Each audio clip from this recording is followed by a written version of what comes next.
Also tonight, one of Western New York's largest food banks is sounding the alarm. FeedMore Western New York relied on Commodity Credit Corporation for more than $4 million in food last year. Now, due to federal funding cuts, the CCC was permanently canceled. The impact, well, 12 truckloads of food, including meats, eggs, and cheese, scheduled for delivery are now canceled.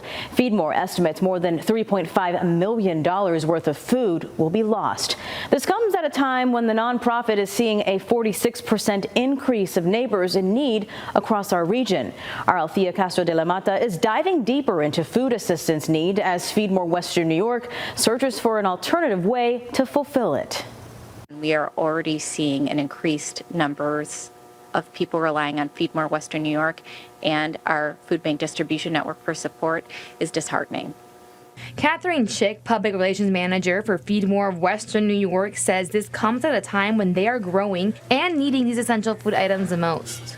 FeedMore Western New York has experienced a 16% increase from the prior year to the number of people who are relying on our programs and services, and we have seen a spike of about 46% growth in terms of the number of people turning to FeedMore just since 2021. The federal government has cut a major food funding source, making it harder for the organization to feed community members in need. How many families does FeedMore Western New York help a year?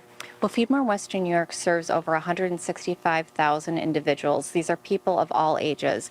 The USDA confirmed that $500 million in TEFAP food purchases funded by the Commodity Credit Corporation, of which the organization received $4 million worth of food in 2024, has been permanently canceled. Just to put it in perspective of the number of pounds of food, last year we were able to provide about 2.1 million pounds of food through the CCC food purchases. Schick says the food provided with this money included things like chicken, turkey, pork, cheese, and eggs. She adds that these types of foods require extra caution and care due to safety measures. These were items that are difficult for us to take in from the general public because of food safety.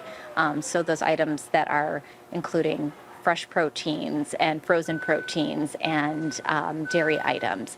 And we will need to make sure that we are able to fill that gap. Schick adds that as a result, 12 truckloads of food supposed to be arriving between May and August will no longer be delivered, leaving a major supply shortage. But she's hopeful they will overcome this with the help of the community. We need to, continue to receive donations, whether that's fund donations that allow us to purchase those high-value items.